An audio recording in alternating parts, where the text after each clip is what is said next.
This week on Telltale Guys, was Snow White a real person? What's your ETA? We'll be there in 2 minutes. Come on, we have lives to save here. All right, hey guys, it's good to be back. This is Telltale Guys. I am Zane Wynn, and I am with my Josh? co-host. Oh, I'm sorry. I stepped Yeah, on you. you I thought you did. were leaving it blank. Very smooth, still getting through the kinks and all that. Professionals. I'm Yes, Josh. he's Josh. But yeah, we're back with Telltale Guys. And our first inaugural episode, we went over strange things in space, which was really fun. That's always a good topic to go into, and there's all sorts of weird things in space, but there's also some weird things on our little globe here. And so, uh, well, Josh, first of all, how you been since our first episode? Anything going on with you lately? Nothing too crazy. I had a good day, walked the dogs, saved a turtle. So, that's always fun. Was a turtle on the street or something like that? Yeah, I was on the streets, strung out on meth or something, like ninja. It was just fiending for some pizza. Yeah, Yeah. lots Now, it of was meth on, like, and the fentanyl. curb. It was on the curb going to the street, and I was like, "This is no place for you, turtle." So I Hmm. picked it up and moved it into the woods, so it was, like, away from where it was the danger zone. But I do that often. I save animals on my walks, snakes, lizards, That's good. salamanders, moles. I feel like my daughter is a little animal herself, and I feel like I'm Mm. saving her every day from all the little obstacles that she's trying to get into. So I can kind of relate. But yeah, I feel like you have more time to hike more, so I'm kind of jealous in a way. Yeah, it was just around the house. It wasn't too strenuous, but the dogs they demand it, so I had to take the dog out for a walk, much like you have to do with your daughter. I'm sure get her Yes, out yes. there, some Not sun. not on a leash though. So No, yeah, oh, not yet. yeah. Like um, little kid leashes. I like with those. they do have those, I guess, for the Yeah, really bad but toddlers sh and all she that. doesn't walk yet, right? No, she does. Yeah, Oh, she doesn't. Okay. Okay. she's starting to almost run now. Oh, But and she's still walking around like she's like a drunk 40-year-old, just ah, crashing into things. So a that's lot the of best little kind of 40-year-old. yeah, yeah. I think about the drunk character from Simpsons, and just like, yeah, that's what Cecilia reminds me of, just crashing into things, no balance. But she's very determined, so I'm very proud of her. Ah, okay. Well, that's good. That's good. Determination is a good thing. Much like what we'll be talking about today with Snow White, Okay. um, a very determined individual, I guess, as far as Disney princesses go. But we won't be talking so much about the Disney movies, although I'll talk a little bit about that. But what we really want to talk about is was Snow White based off of real people? I don't know. We'll Okay. find out. And I know we talked about it a little briefly, and it kind of reminded, maybe you're going to go into this like the Brothers Grimm and all that. Yes. But that reminded me, there's so many different stories from the Brothers Grimm's, other authors too, that go into these, these stories that we always thought had just were just very gentle and nice and positive, but there is a dark layer to a lot of these. And so I kind of wanted to delve into a few little of those classic stories that we know of before we go into Snow White. Okay. So let me pull it up here. First one, everyone will know, I'm sure. Um, can you see what I'm seeing, Josh? Yeah, it's a sketch with looks like some kind of witch with a pot and a mermaid. Yes. So this would be Little Mermaid. Okay. Um, and so the story is a little bit darker Oh, than, it's Ursula. yeah, it's Ursula, it's the sea witch.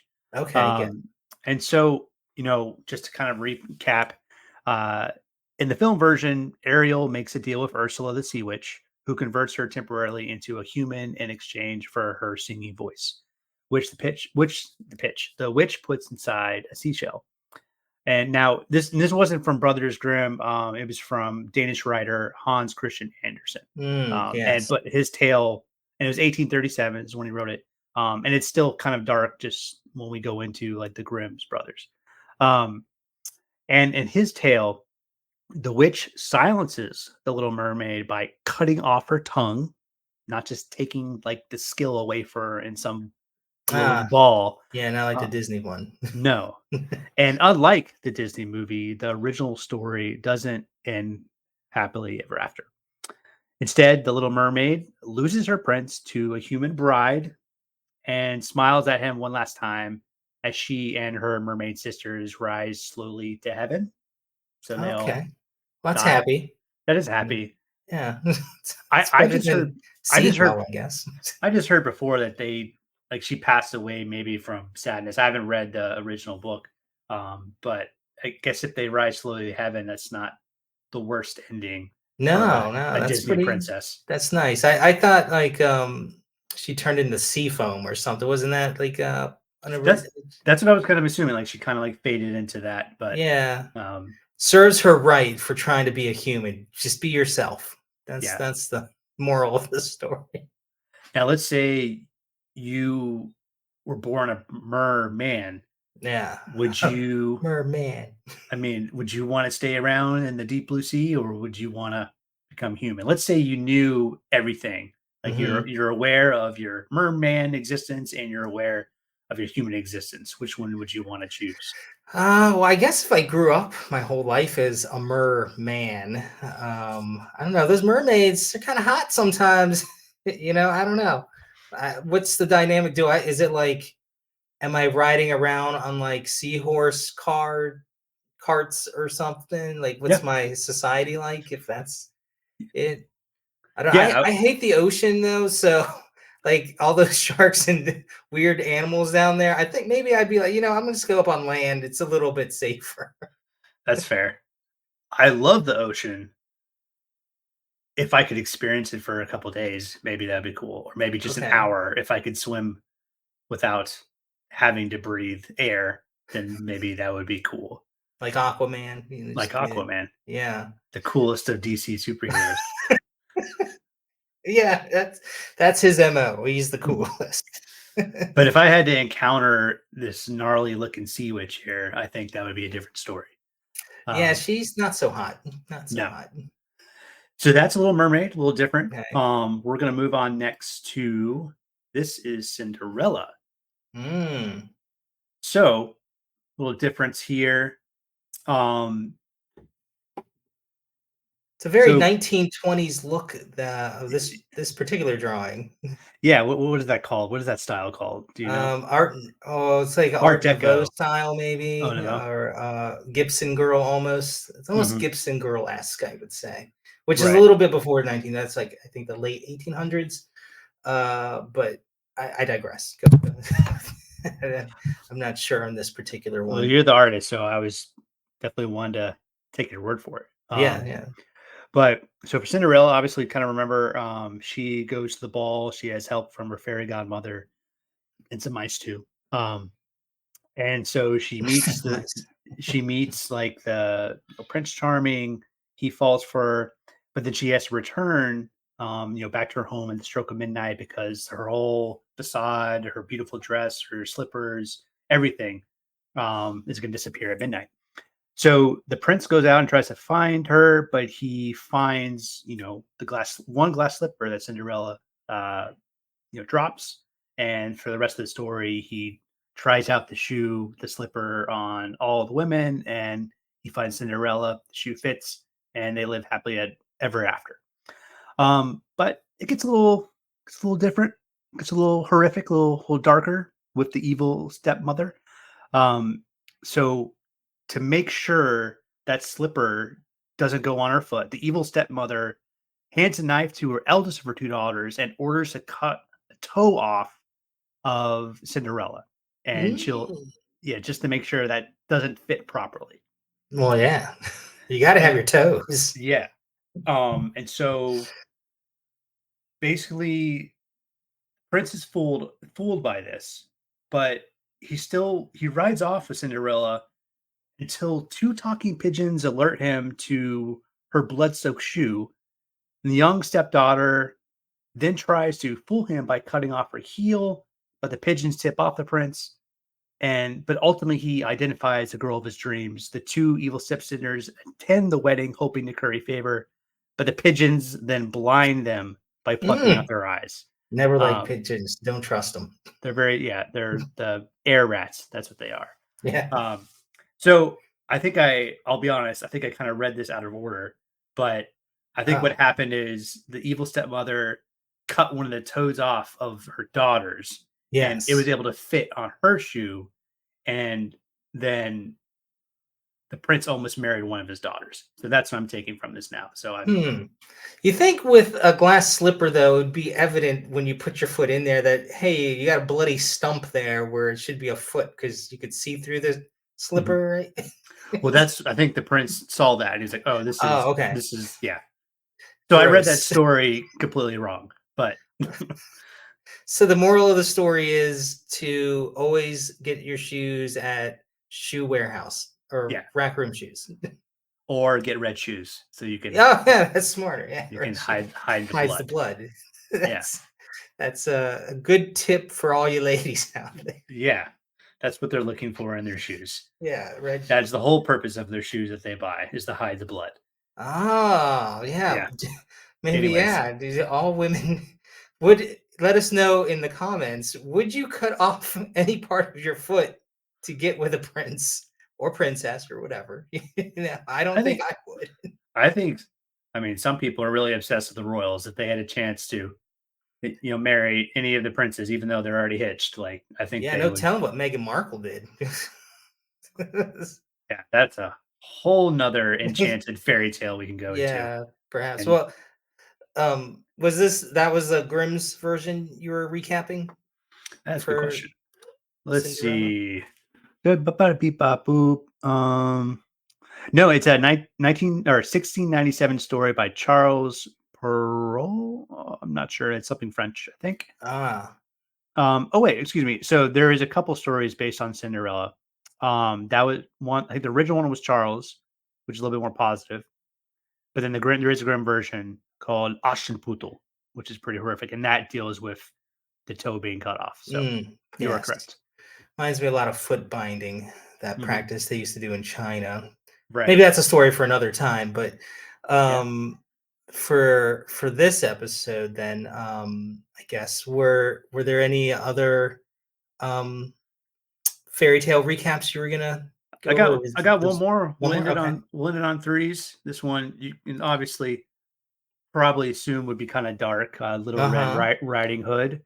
Okay. Um, Got a wolf in a bed and mhm. a little girl with a Red Riding Hood looking at the wolf at the foot of the bed. She looks Yeah. really young in this. Yeah, she looks like she's like 7 or something like that. The Yeah. wolf doesn't look too big, but I guess he is a apex predator, so he could probably take her out. Yeah. Um, but so we all kind of know the story of Little Red Riding Hood. Uh, basically, it already starts off kind of dark because the wolf eats grandmother, tries to trick Little Red Riding Hood, but she's able to escape, and I guess was the logger is able to save the day. Um, but in the Grimm's version, a little red cap, that's her name. She's also devoured by the wolf. Spoiler alert. Ah. Oh, Um, I should you know what I but should do? yeah.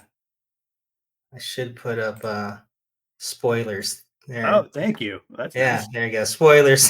Spoilers. Ruined it for you all. uh, Um, but so she's devoured by the wolf along with her grandmother, but they're still rescued by the hunter. That's who it was, who arrives just in the nick of time. And how he rescues them, instead of shooting the wolf, he cuts his belly open with a pair of shears, and mhm. a girl, Little Red Cap, and her grandmother miraculously emerge unscathed. From the So belly. from the belly, and I'm assuming the wolf dies of blood loss. So Probably, yeah. That either would it have to have been a very large wolf to fit a full-grown human and a little kid in there, or the people were very tiny. yes, according to this picture right here. I don't see how a grandma could fit in there. Maybe his belly expands really well. I Yeah, don't know. well, it's magic. Yeah, magical Yeah. belly. It's a pocket dimension, I guess. So, Well, so the moral of that story would be to never trust grandmas. no, no. They're always tempting with sweets, but they're they're always full of nefarious intent, apparently. But those are Oh my man. magical stories, speaking of. Okay. So, yeah. Yes. Well, those are good. And those go nicely with the Snow White stories. I'll keep the spoilers up here too, because what I'm going to do is recap the most popular versions here that people are familiar with. Um, Zane, I'm sure you've seen Snow White, the Disney version back in the Mhm. day. Yeah, it's been a bit, so but I remember the context pretty well. Yeah. I did Yeah, not well, know it was possibly based on a real story. yeah. So that version was based off the Grimm's brothers, but in 1937, this was pretty much the movie that made Disney. Like that's what got it into like where we know Disney as today. 1937 pioneered a bunch of stuff like different animation techniques because back then animation it didn't look like that. Like Yeah. that was mind blowing to people in the 1930s. I mean, they'd It was just gotten, movies were talking stuff in it recently. So it's like, right. wow, this movie is cool. And they pioneered this thing where it's like the depth of field, like you're used to now with animation, where it looks like it has dimensions to it.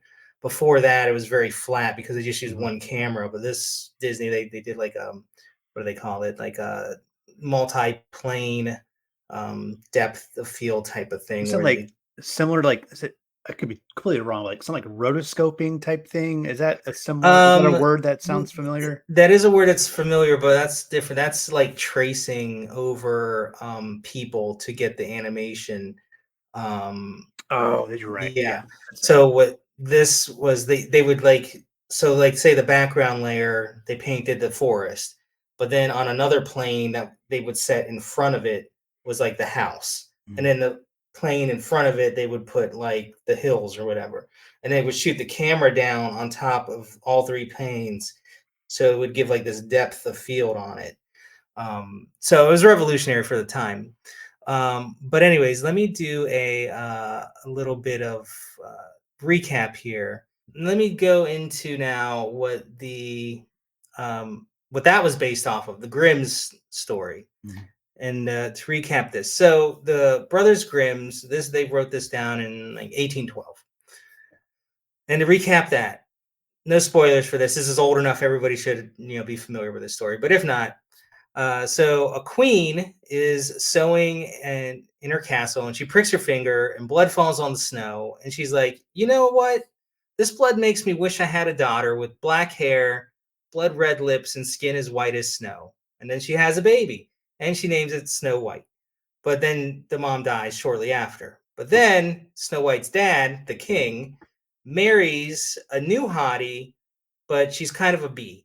So this evil queen, the new mom, she has a magic mirror that has a spirit in it that gives her advice, but also pumps her up. It's like her wingman. And she asks the mirror, "Who's the fairest?" And the mirror always says, the queen is, until Snow White gets a little bit older and eventually says Snow White is now the fairest, and the queen gets gel, and then dispatches the huntsman to go kill Snow White and bring back her heart as proof of killing her, but the intent is to then eat Snow White's heart, thus infusing her with immortality, because I guess that's how it works. And then, so the huntsman finds Snow White, and Snow White begs for her life and says, "I'll leave and go away and never return." So the huntsman agrees because she's fair and convincing. So the huntsman returns and gives the queen an animal heart, I think like a boar's heart or Mhm. something. And then Snow White travels further into the forest and happens upon a cottage that belongs to seven dwarves. And since they aren't there, she helps herself to their food and falls asleep on their bed. And then when the dwarves return, right? They're like, "Hold up, boys! Looks like we've been broken into." So they Yes. search the Southern house. accent, something like that. Yeah. Yeah. "Oh, guys, someone's broken into our home." Something like that. I don't know. So, so they search the house and they find Snow White, and she explains what happened to her, and they're like, "Okay, well, we can't kick you out. How about you keep the house for us clean, and you can stay here." And they also tell her, "Hey, don't trust strangers." So the queen asks her mirror, okay, now that Snow White is dead, who's the fairest? And to her chagrin, the mirror is like, Snow White is. And the queen's like, wait a minute, that bastard huntsman lied to me. So she's like, all right, I'm going to go disguise myself and find Snow White. And she finds Snow White and she disguises herself as an old peddler, like a door-to-door salesman back then. Mhm.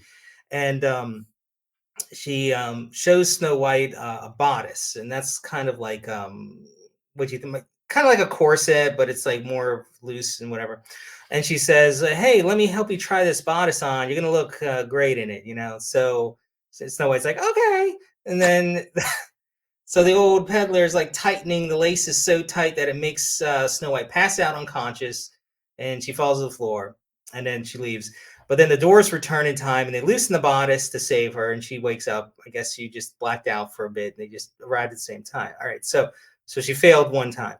So then the queen tries again. This time she returns as like someone who sells combs, right, for your hair, and obviously I don't use those.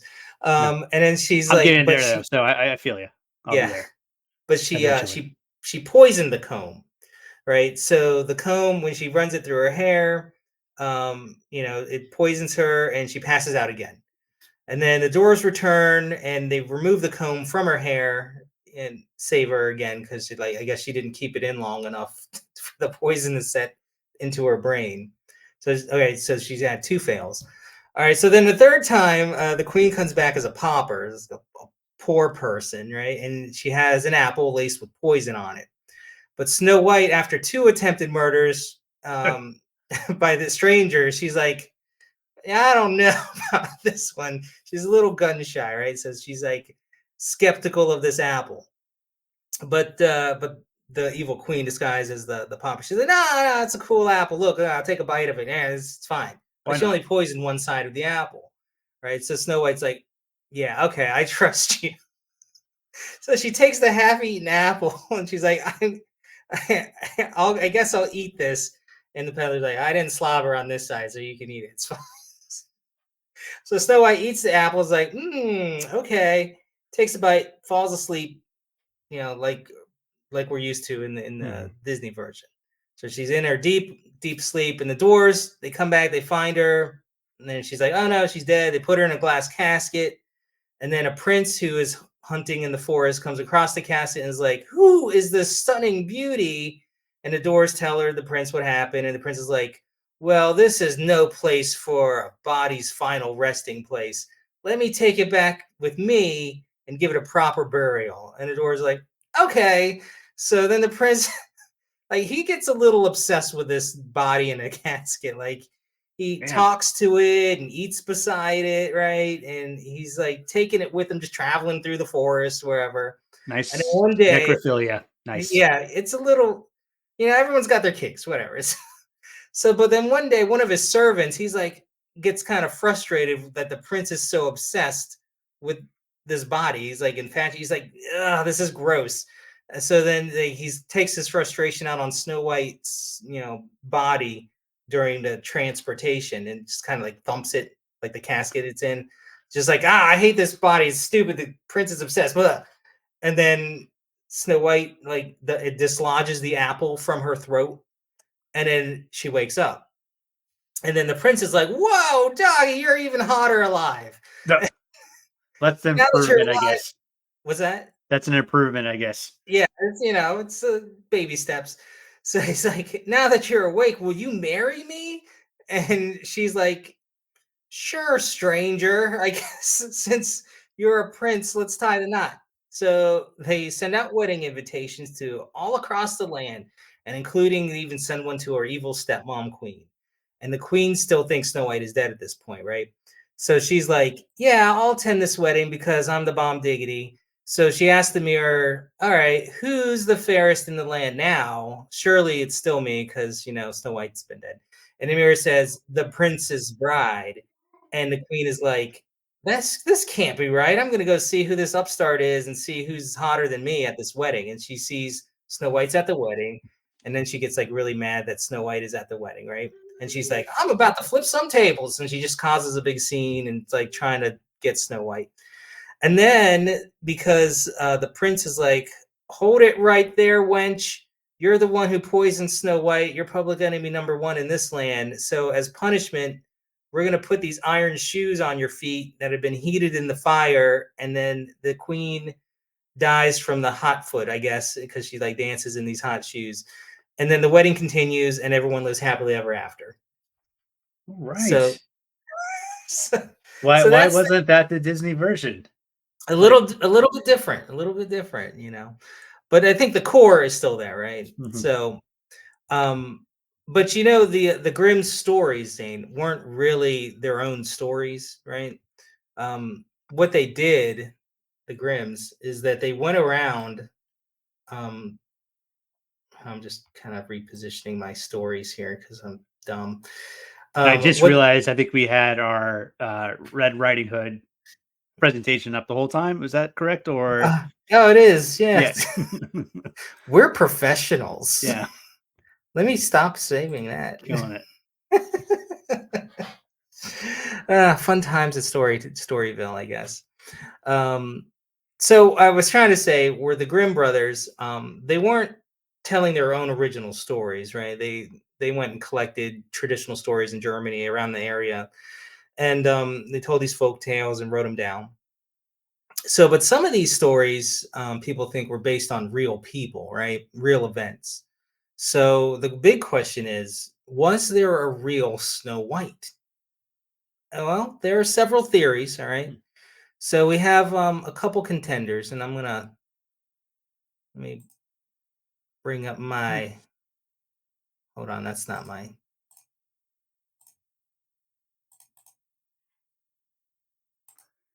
People Do must have you, been so hot in those outfits. Like everyone must have smelled horribly.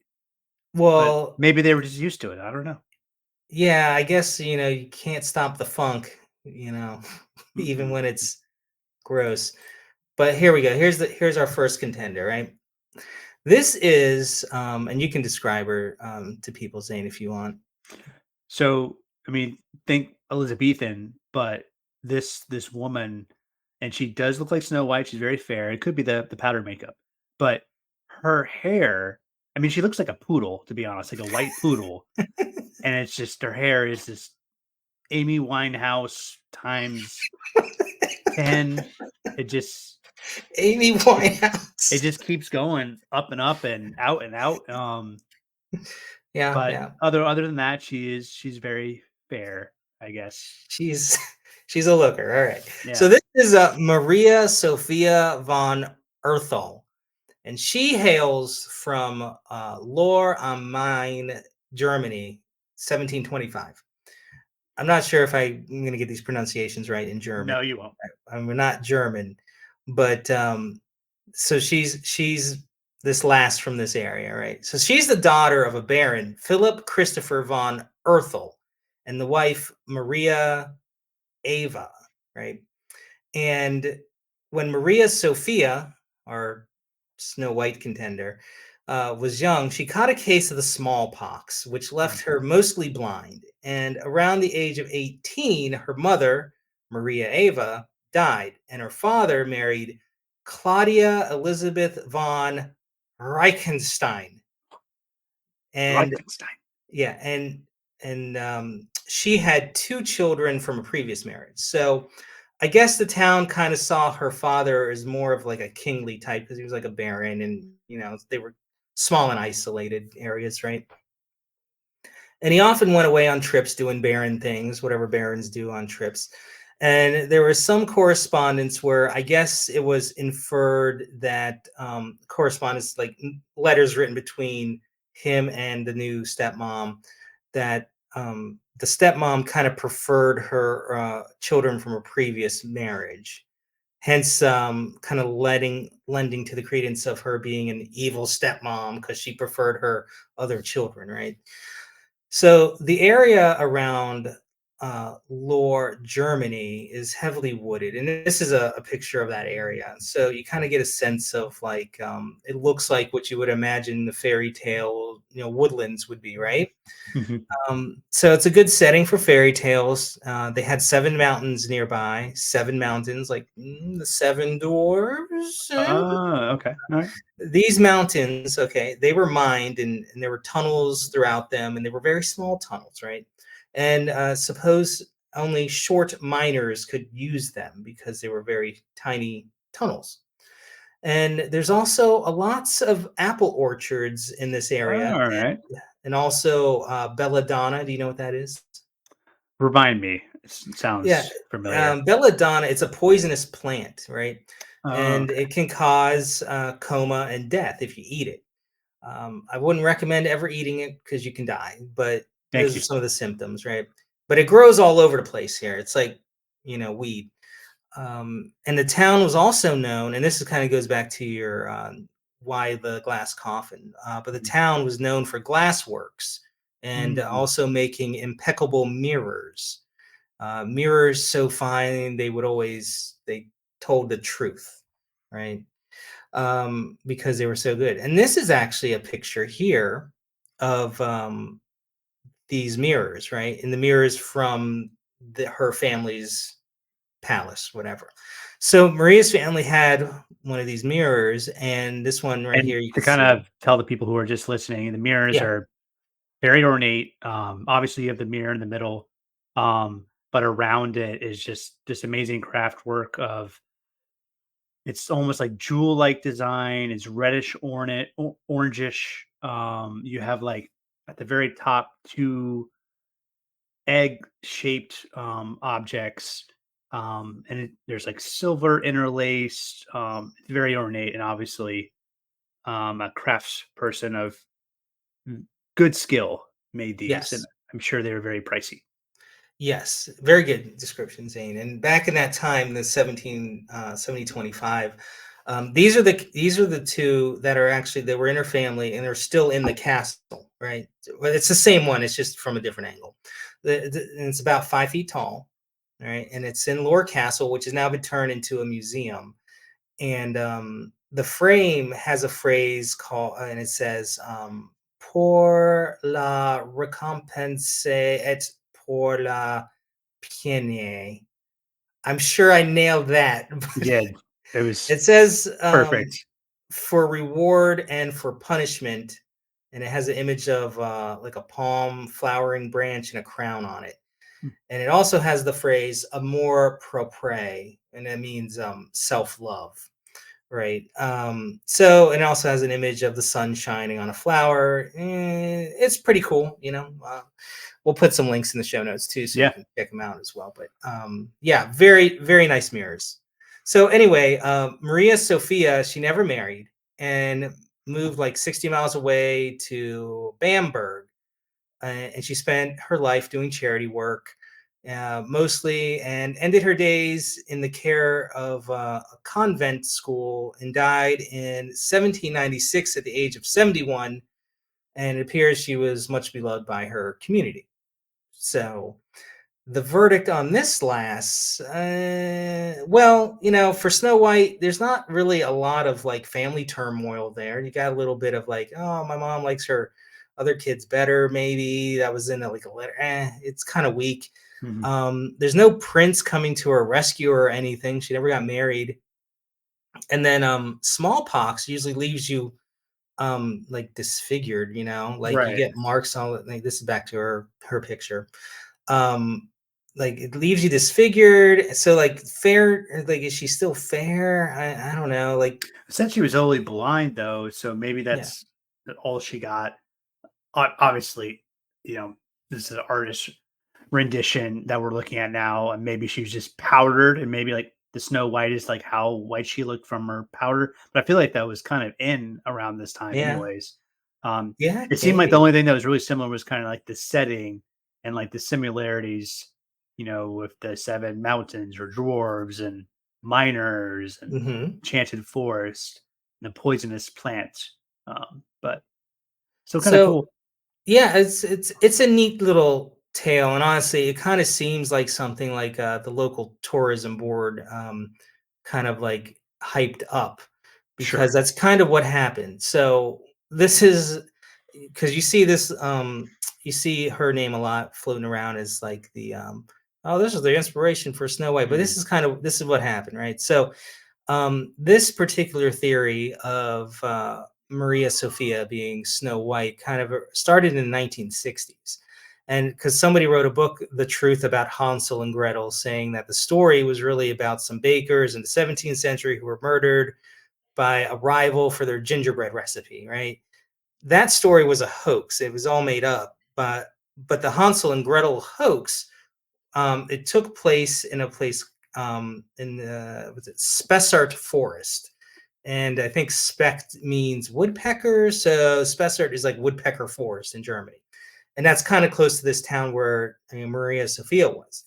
So then in the 1980s, a group of friends started this study group. Really, it was like a drinking group, and they all said, like, "Hey, wouldn't it be neat if our town had something like this that was like the Hansel and Gretel hoax, but legit, I guess." So they just kind of like started talking about the town and the fairy tale, what could fit in this area, and they kind of got together some people and some history of the town, and they're like jokingly they tied it to Snow White, like, oh, Snow White would fit perfectly here Mm. because of our glassworks, the forest, the mountains, the mining, and all that stuff. So they kind of like said, let's start talking about that more because it fits perfect for the Snow White and the Evil Queen story. So they published kind of like a tongue-in-cheek kind of article in like 1986 about Snow White being from lore, and it just kind of took off. Like this is before the internet, really, so everyone was like, these kind of quirky little news articles here and there. People would like republish, and it just became its own thing. I guess I could kind of equate it to, you remember the Mobile leprechaun? Yeah, Mobile, Alabama. Yeah. Yeah, yeah. He's in the tree. Yeah, the Yeah. leprechaun. And someone just drew, it's like a court version witness drawing of Leprechaun, but it was like a stick Stick. figure. Yeah, Yeah. yeah. So, but that kind of just took off and became its own thing, and now people think like the Mobile leprechaun's like a thing. So I kind of equate it to that, right? Mhm. Um, so not really that strong of evidence for it, but also note that because the Grimms are writing down stories that were already in circulation, their version of Snow White was likely taken from an even earlier publication of a similar story by Johann Massos in 1782, and that focused more on the evil stepmother and named Richilde or Reichelde. Rikilde, I don't know, Don't something German, don't ask me. Yeah. Richilde.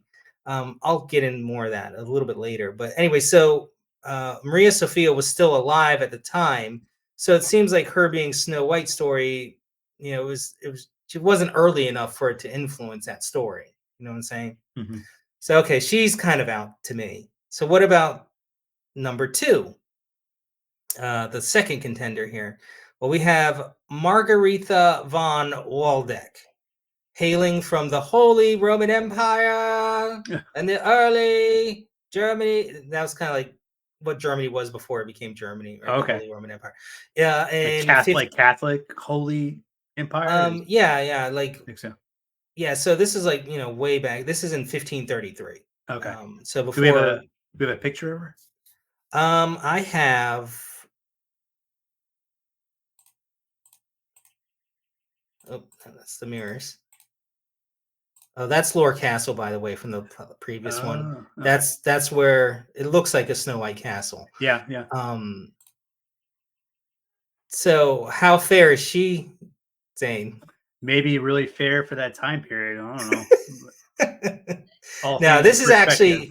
this is actually the mom. This is the stepmom. I couldn't Oh, find a picture of her because they didn't have phones and cameras back then. Getting no. paintings done were pretty pricey. So for like the upper crust of society, usually you'd have paintings done. But this would have been her mother. So I'll talk a little bit more about her. So Margarita was the daughter of Count Philip IV and Margaret Cirksna. Circena, something like that. And this is Philip was the In this count. episode, we can have blooper reels of you Yeah, and your pronunciations of all these German names. So that'd be German. good. Yeah, I need to brush up on my German a little bit, but he's the Count of Waldeck Waldungen, also very German. I don't know. So now Margaretha was known for her beauty, but she lost her mom at the age of 4, right? And her father soon remarried Catherine von Hatzfeld, and that's who this is a picture of, Catherine von Hatzfeld. So she'd be the evil Hmm. stepmom, She right? looks fairly stern. Yes, she was. So by all accounts, saying she was very strict, right? And around the age of 13, she sent our Snow White lass, Margaretha, to go live with her birth mother's brother, Johann Cirksensa, in Balkenburg Castle in what is today in the Netherlands. All right. So she's like, "Hey, 13-year-old girl, go live with your brother, your mom's brother, your uncle over here in the Netherlands." So to get there, she traveled over a region called the Seven Mountains. 4 years later, her father then sent her to the Brussels court of Mary of Hungary. Technically, she's like a queen. And later, she's the governor of the Habsburg Netherlands. You might know the Habsburg. They're pretty famous for their grotesque chins. But Actually, she, not aware. oh no, oh, We'll have to throw in a photo at some point. yeah, I don't have one of that, but because it wasn't really the focus, but uh, we'll put it in the show notes, maybe that. So she was a sister of Charles. The Mary, the Queen of Hungary, was the sister of Charles V, the Holy Roman Emperor. So, anyways, pretty swanky up here in their nobility, right? So while in court, she was the fancy of a few quarters because she was young and fair.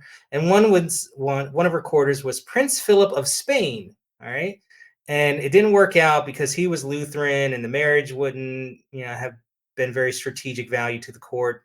So they didn't really get approved to continue their courtship. But in 1554, then Margaretha got sick, and by the age of 21 she was dead, and some think she was poisoned, so poisoned apple maybe, right? Mm-hmm. So now the area where Margaretha grew up, in the place of Germany, they had lots of copper mines. Some of them were owned by her family, and they used child labor, right? So what you can imagine, a lot of malnourished children, stunted growth, dwarves, right? Dwarves, or the poor dwarves, as the town We're people making called them. some logical conclusions here, so that's Yeah. good. But they referred to them as poor dwarves, because that was kind of like, these poor little kids. Let's call them dwarves, I guess.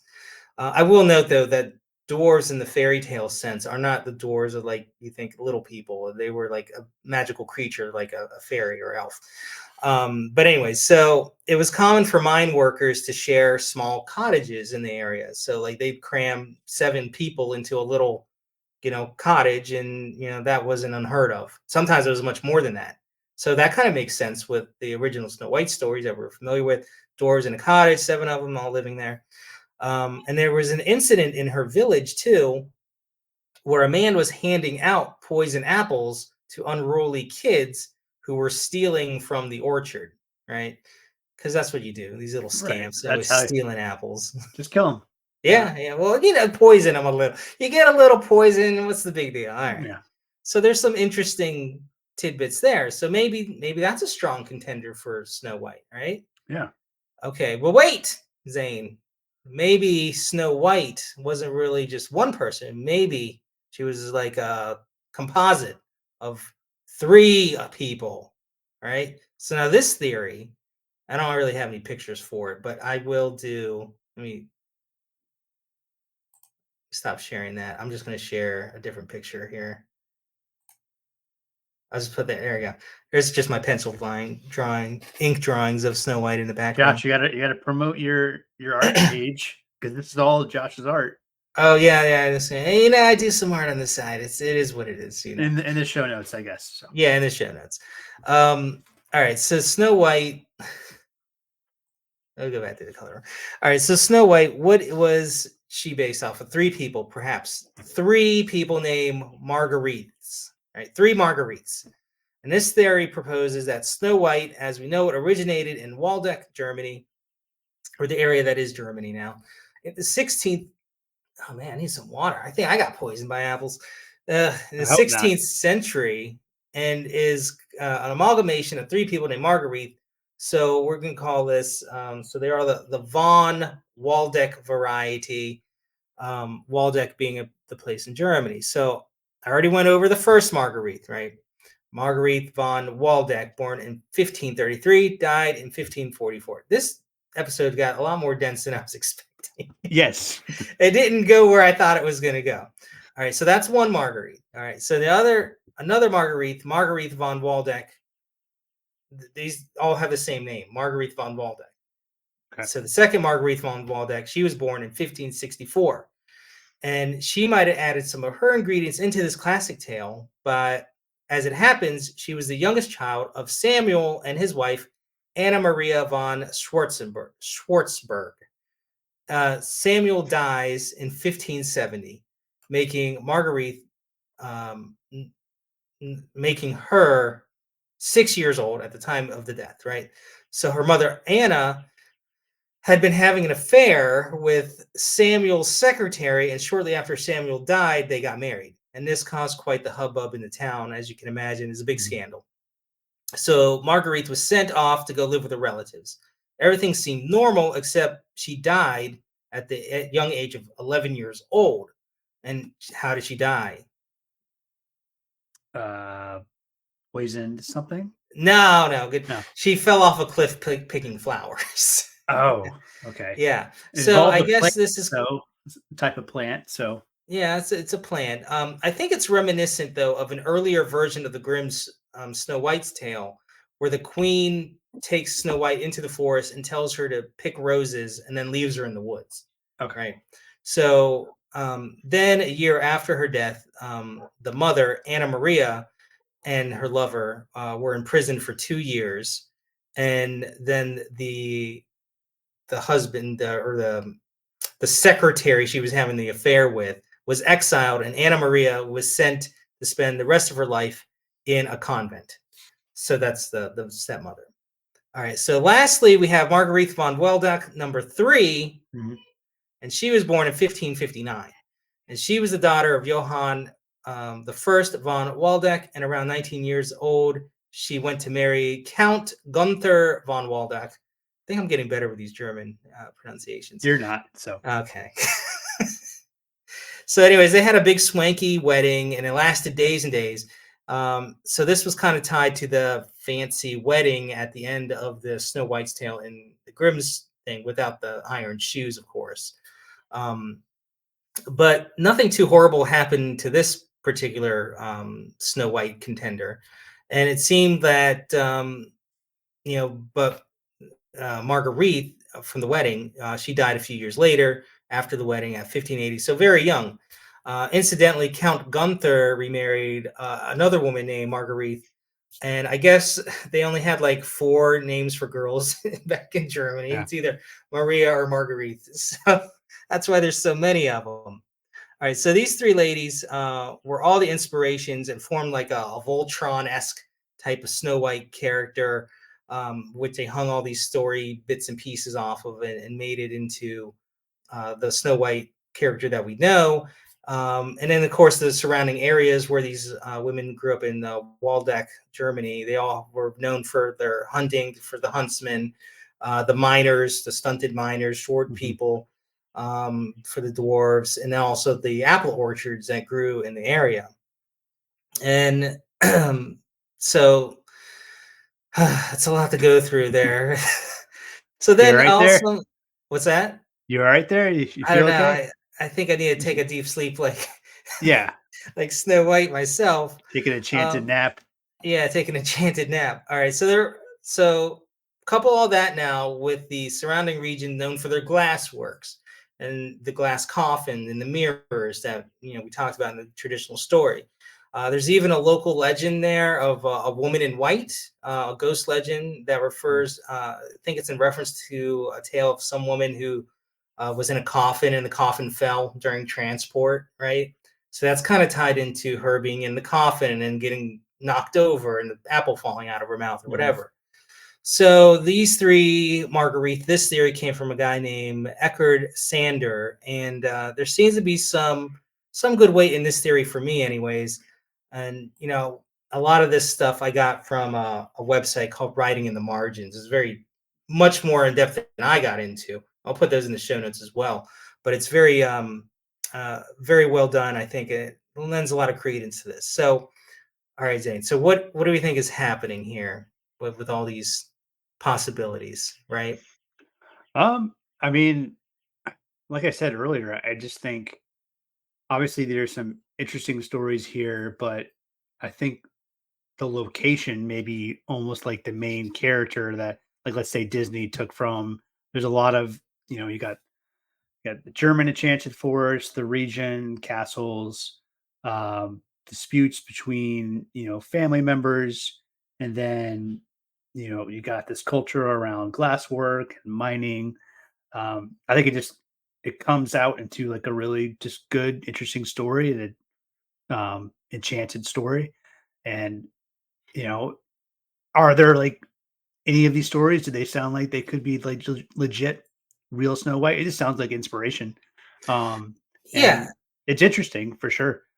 and you're kind of on the right track here, I think, Zane, is because when you take all the elements of Snow White, you got youthful beauty, you got jealous haters, you got banishment, killing, enchanted creatures, dwarves or whatever, symbolic death foods, resurrection, happy endings, and comeuppance for the evil people, right? Mhm, And those themes are kind of seen throughout history in many tales. So from Shakespeare to Greek myths, Irish tales, Russian stories, and folk tales, they all kind of have these Snow White type of mhm. stories in them, in their own rights. And I think that's kind of what we're seeing here with Snow White and like the legends of, oh, she's based on real people type of thing, because you got to kind of remember too, how the Grimms collected their stories. And what they did was they went around to the people in the area, and kind of like the upper crust people in their area, not the poor beggar Mhm. peasants, but people in their sphere, right? So these are well-to-do ladies. Usually, they're kind of staying at home, telling stories from their youth and passing along. It's kind of like an old version of like I guess Reddit forums or something like that, but it's all the women telling their stories. So Snow they White went Reddit. around. Was that? Snow White Reddit. I bet there is a subreddit Oh somewhere for yeah, this. there most definitely is. Yeah. So they went around to these people and they say, "Hey, what's a good story that you knew?" Oh, I'm going to tell you about the Snow White story. Blah blah blah blah blah. And then they went to another person. What's a good story you knew? Oh, I this Snow White story, or we called her Snoken, whatever German. And they took bits and pieces from all those stories, right, Mhm. and put them together and kind of formulated their what they thought were classic German tales that everyone knew. And yeah, that's kind of what happened. They just pulled scraps from other people that were telling stories based off stories and stories and stories down and from antiquity that they probably heard and based off of Greek myths and Irish tales and stuff from way back in the day. Yeah, I mean that's kind of like a story as old as time. You can think of that as people relaying stories and lessons, either orally or when they finally started writing stuff down. You can think about that. Maybe that's the how the Bible was formed. But it's always interesting how that is one aspect of human history is our ability to relay information and stories, whether they're true or not. Um, and they always do tend to involve some sort of lesson that we can learn from, hopefully. And if there are mistakes in it, like some of these characters, like evil stepmom, you know, maybe you don't want to be like that person, or how can you change your ways for the betterment of yourself and the betterment of your local family, like, or just your town, your country, what have you. That's why these stories resonate, and usually with all stories, there is a darker element to it. It's always not so um, enchanted and positive like we see in Disney. Yeah, and I will say, especially for the Grimm's brothers tale, that kind of all this stuff is based off, and many other fairy tales that they've done.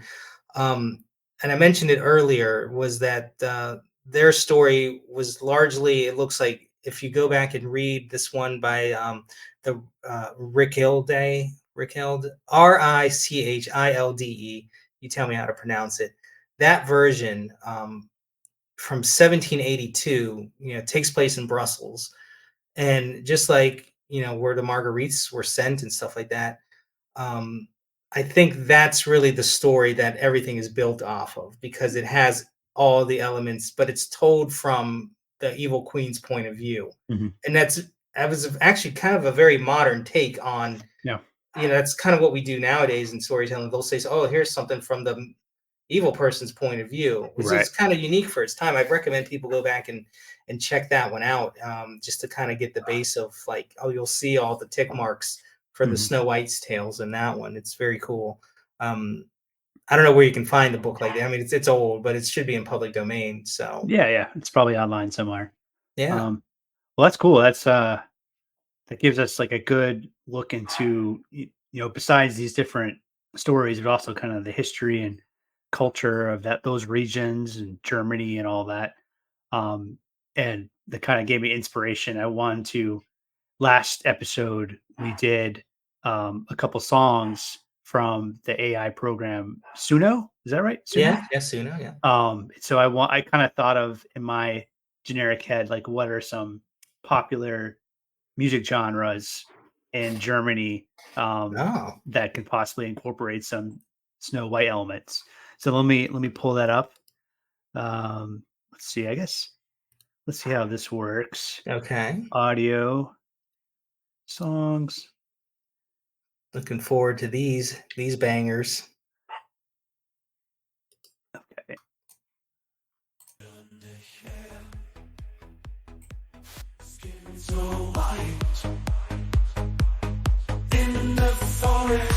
So electronic is pretty popular in Germany, Yeah. so I thought this would go over well. I need some glow sticks.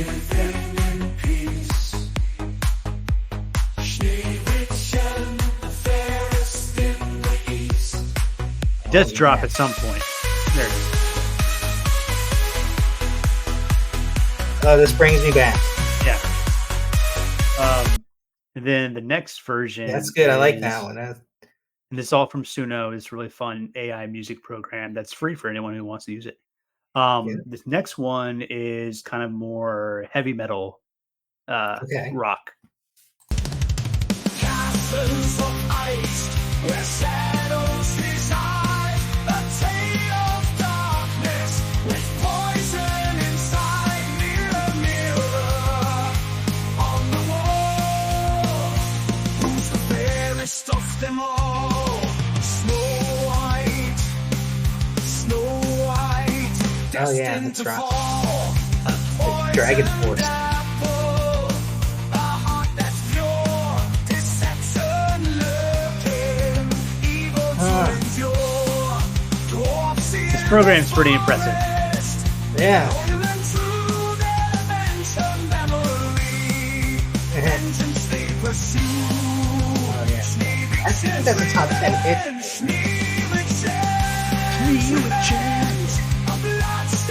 All right. That's cool. That's it. What Yeah. is Schnee switching? Is that means Snow I think White? Snow White in German, I believe. That's what I'm Ah, going to assume. okay. But yeah, that's kind of the songs I found, which were fun. I like it. I like it. We're gonna have to put that on our greatest hits album Mhm. for people to buy later. That's it's gonna be very fun. We're gonna have a very rompous get together party with all that music on our playlist. This playlist would rock any party. Um, Yeah, yeah. but also just to kind of wrap it up, I know last week we had some fan mail from the future. Oh Um, yes, from we Timmy. got little Timmy. Yeah. We also got some fan mail from the future too. This time it's email. So I'm not sure how Oh, that works with all the paradoxes with time travel. no, Uh, wow. But email from the future, Zane, you're saying? yes, yeah. Okay. So it's addressed to our email. Subject: Telltale Chaps. So Telltale chaps. this person's messing up Telltales as well. Hi, Tails. I really enjoyed episode 332. Your Mm. take on the AI transcendence anomaly that overtook the Earth a few months ago really had me thinking and considering that we truly are living in a simulation. But simulation or not, we have to deal with the drones and the molecular death rays that are destroying us all. Cheers from London. I hope you're doing well in your bunkers like we are. Also, if you had a choice to live in a specific simulation, what would the world consist of? And well, we can branch this off into this. If your simulation had to deal with fairy tales and you had to live in one of those, what kind of fairy tale would you want to live in? And Hmm. respectfully, Bennings, Frodsworthshire from London in the future. What was his name? Bennings, Frodsworthshire. Rosworth. Oh, I like it. All right. Wow. And that sounds like a terrifying future. And look out when we get around 300, I guess. Yeah, yeah. Woo. Mhm. Oh, man. Well, thank you for that email, Benning Frodsworth child. Sure.